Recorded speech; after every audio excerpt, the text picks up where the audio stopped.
बम बम बोले, जय हो विश्वनाथ।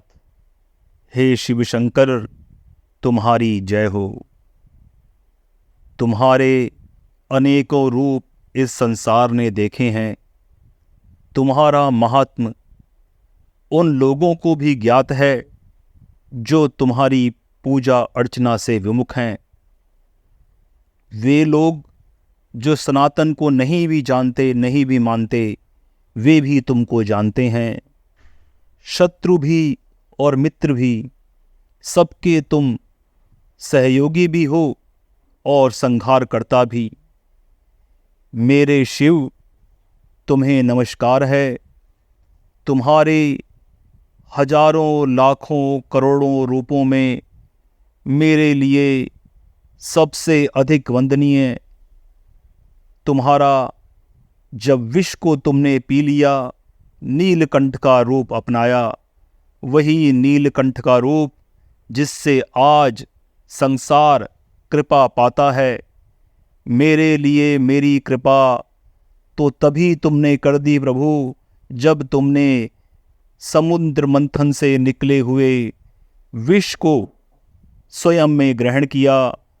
तुम्हारी शक्ति, उसका कोई पार नहीं। कोई अन्य इस प्रकार का कार्य करने की सोच भी नहीं सकता। हे शिव, तुम सबके प्रिय हो। हे शिव, तुम अमर हो और अमर होने का जो तुम्हें वरदान है वो तुमने स्वयं ग्रहण किया है, क्योंकि तुम्हें कोई वरदान नहीं दे सकता। तुम स्वयं ही सिद्ध हो, स्वयं सिद्ध हो प्रभु। तुम्हें किसी के लिए किसी भी प्रकार की कोई भी चमत्कार या साधारण घटना उत्पन्न करने की आवश्यकता नहीं है। जो शिव के संसार में जी रहा है, शिव के होने के कारण उसका अस्तित्व बना हुआ है। उसको यदि शिव का महात्म देखना है तो ऐसे मूर्ख के लिए इस संसार में, इस ब्रह्मांड में कोई जगह नहीं। उसका नाश हो जाना चाहिए। शिव शंभु, तुम दया निधान हो। तुम्हारी कृपा ऐसी है कि जिसे न चाहने वाले भी पा लेते हैं। वे लोग जो थोड़ा सा भी प्रयास करते हैं या फिर मन में शुद्ध भाव रखते हैं, वो तुम्हारी कृपा पा लेते हैं। प्रभु, मेरे मन से जो भाव निकल रहा है, वो भाव पूरा संसार धारण किए हुए है। इस संसार का प्रत्येक जीव, प्रत्येक जंतु तुम्हारे ही भाव में जी रहा है। हमारे जीवन का अस्तित्व केवल तुम हो शिव। हे कैलाशपति, हे शिव शंकर भोलेनाथ, तुमने इस संसार के भले के लिए, इस संसार के सुख के लिए विष का पान किया। नीलकंठ कहलाए तुम। नीलकंठ होना इस संसार के आज जो वर्तमान स्थिति है उसके लिए कितना अधिक आवश्यक था, वह हम जानते हैं। आज जो लोग आपसे विमुख होकर इस संसार में जहर फैला रहे हैं, जहर मानसिक जहर है, शब्दों का जहर है, व्यवहार का जहर है, और यह जहर पूरी धरती पर फैल रहा है। शंभु, मैं क्या करूं, वे लोग क्या करें जो इस प्रकार के जहर को रोकने की स्थिति नहीं रखते हैं। वे क्या करें हे शिव, तुम बतलाओ। तुम्हारे कारण जो संसार आज जीवित स्थिति में है, वह संसार कुछ अधमी लोग उसे नष्ट करने पर लगे हैं। हे शिव, क्या अमृत वर्षा इस संसार में फिर से हो सकती है? क्या इस संसार का विष तुम फिर से ग्रहण कर पाओगे? क्या तुम करोगे प्रभु?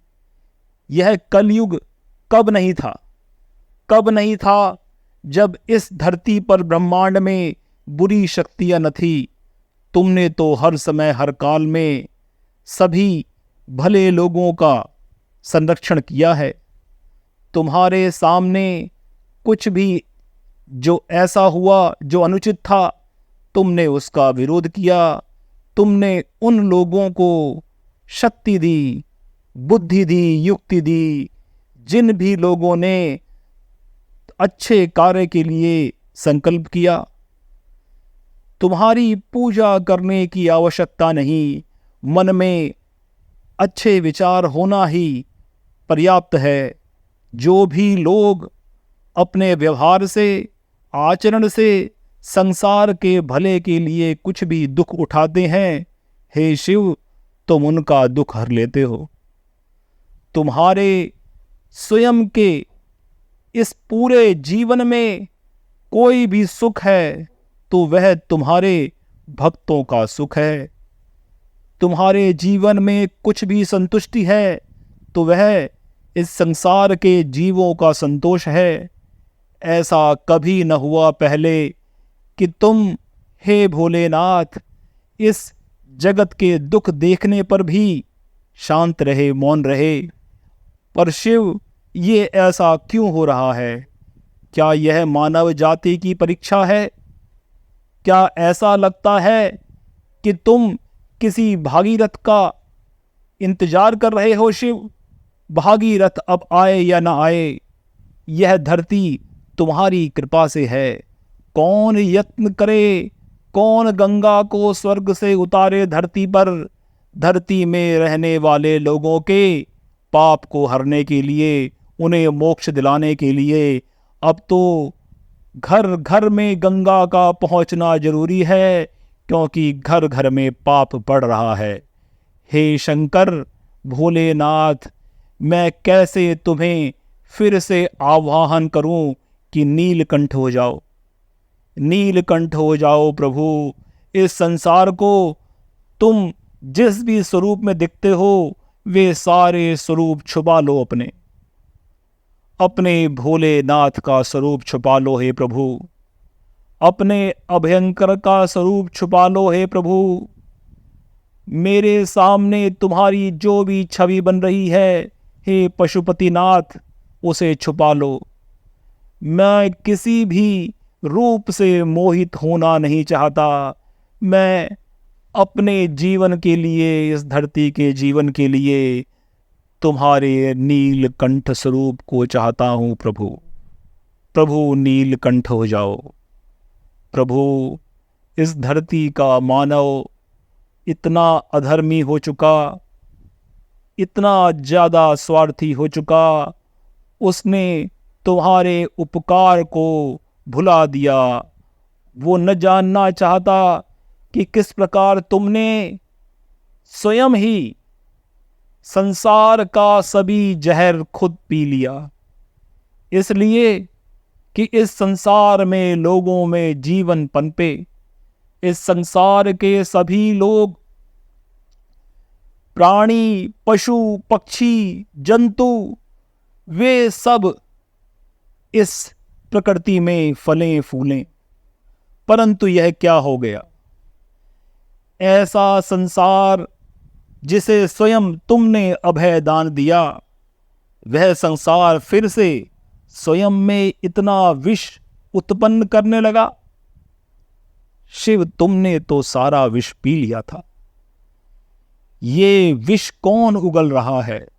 ये मन में, विचारों में, शब्दों में जो विष भरा हुआ है प्रभु, इन लोगों के, हम सब के प्रभु, मैं स्वयं भी उन लोगों में से अलग न हूँ जिसने इस संसार में थोड़ा थोड़ा सा पाप करके इस संसार को इतना अधिक विष से भर दिया है कि जिसका निवारण तुम्हारे अतिरिक्त कोई अन्य न कर सकेगा।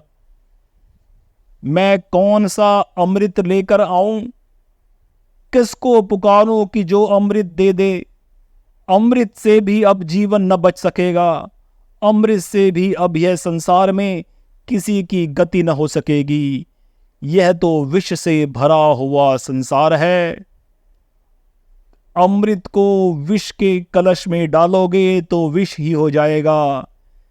कोई तो चाहिए शंकर, हे नीलकंठ, कोई तो चाहिए, कोई तो चाहिए जो इस संसार के विष को स्वयं में धारण कर ले। जब तक यह विष इस संसार से निकाला न जाएगा, यह संसार पतन की ओर बढ़ता जाएगा। इसके पतन मार्ग को रोकना संभव नहीं है।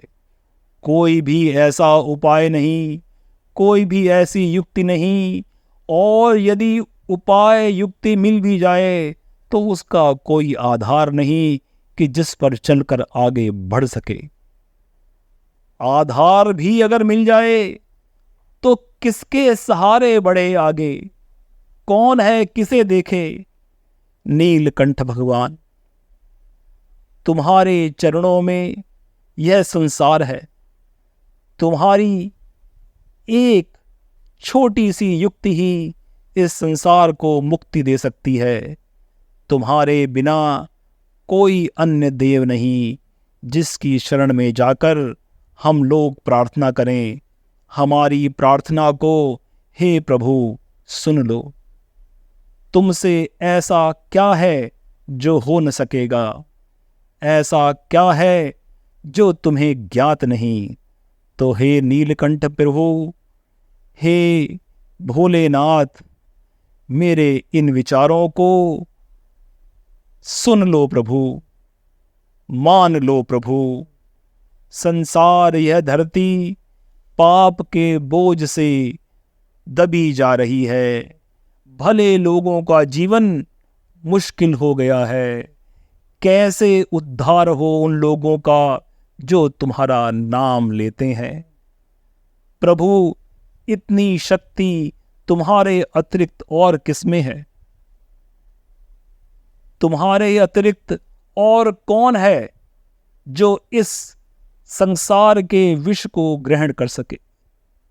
यह विष मिटाया न जा सकेगा। अमृत की वर्षा होने पर भी यह विष मिटाया न जा सकेगा। कैसा प्रयोजन करूं मैं हे प्रभु? कैसा प्रयोजन करूं कि तुम शीघ्रतम आ जाओ? क्या कहूं? स्वयं के प्राण दे दूं, या फिर ऐसा करो प्रभु, मुझ में ही वो शक्ति दे दो कि मैं अपनी क्षमता से जितना हो सके आपके कार्य को संभव करूं। पर प्रभु, मैं छोटा सा एक नश्वर प्राणी हूं। मेरे और उन सभी लोगों के जो लोग अभी इस याचना में मेरे साथ सम्मिलित हैं, उनके याचना के कार्य को, उनके प्रार्थना के कार्य को स्वीकार करो प्रभु। मेरे से यह न हो सकेगा कि मैं तुम्हारी शरण में आकर बिना वरदान पाए जा सकूं, क्योंकि इसके अतिरिक्त इस संसार में कोई अन्य स्थान है ही नहीं। आपके चरणों के अतिरिक्त कौन सा स्थान है? तो इसे छोड़कर जा न सकूंगा प्रभु। मुझे शरण में रखो या न रखो, पर मेरी बात रख लो। मेरी यह बात थोड़ी सी स्वार्थी है, उन देवताओं की तरह स्वार्थी है जिन्होंने स्वयं तो अमृत पी लिया और तुम्हें विष दे दिया। मैं स्वार्थी हूं प्रभु, परंतु तुम तो भोलेनाथ हो। तुम अपने व्यवहार से कैसे चूक सकते हो? नीलकंठ, आ जाओ। संसार का विष बढ़ गया है, तुम्हारे अतिरिक्त किसी और से पिया न जाएगा। हे शंभु शिव शंकर, नीलकंठ, जय हो, जय हो, जय हो। चारों वेदों, 10 उपनिषदों के ज्ञाता, महान ब्रह्मनिष्ठ तथा स्वयं ब्रह्मवेद के रचनाकार राकेश प्रसाद पुरोहित जी द्वारा वाचन किया गया यह वृतांत केवल सत्य के विभिन्न रूपों का दर्शन है। सत्य सर्वत्र है। जिज्ञासा से सत्य प्राप्त होता है। दर्शक अपने दर्शन से सत्य को जांचे। सत्य मार्ग का यही आचरण है। नमो ब्रह्म।